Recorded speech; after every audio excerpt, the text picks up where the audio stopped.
friends. Today I want to share 6 things that have really helped make homeschooling a little bit easier for our family. These aren't tips from an expert, just real life things that the Lord has shown me along the way. Maybe some of them will encourage you too. Number 1 is letting go of expectations, especially on the hard days. I used to feel this pressure to tick all the boxes: schoolwork, housework, meals, laundry, and if the day went sideways, I'd end up stressed, snappy, and defeated. But I've learned to hold my plans more loosely. If someone didn't sleep well or we're all a bit fragile, we pare things back. The house might stay messy and not every subject gets done, but peace and connection are more important than perfection. Number 2 is prioritizing connection over curriculum. This goes hand in hand with number 1. If I sense that pushing through bookwork will lead to me losing my cool, we pause. Sometimes that means going outside to look for bugs or curling up to read a book together. And you know what? Those moments are just as valuable. The Lord reminded me that relationship is the foundation, and learning flows from that place of safety and love.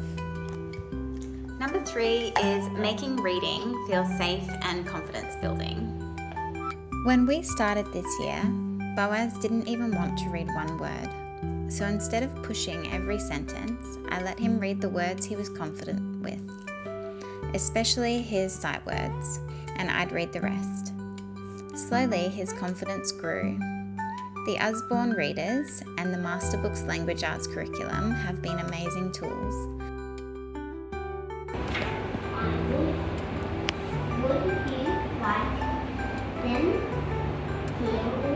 But the biggest shift came when I stopped trying to force progress and started celebrating the little wins. Now he's reading Green Eggs and Ham and actually enjoying it. Number 4 is encouraging independence in small ways. We've started doing a few things unassisted, like familiar math pages or copy work, especially in the mornings while I shower or while Eli naps.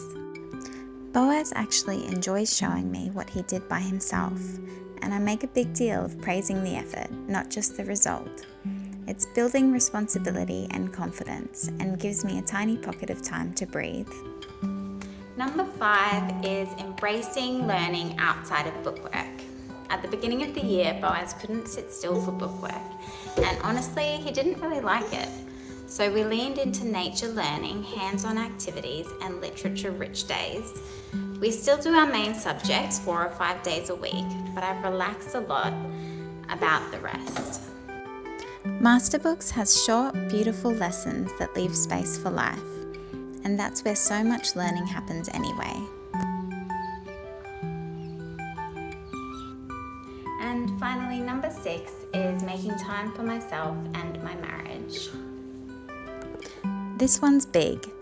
When Eli naps, I try to take just 20 minutes with a cup of tea and sit in my room alone. Sometimes I send Boaz outside to jump on the trampoline or explore the yard.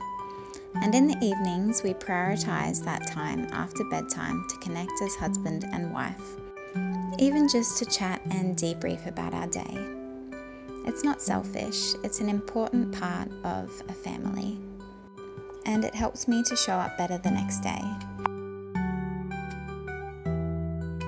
Psalm 46 verse 10 says, "Be still and know that I am God."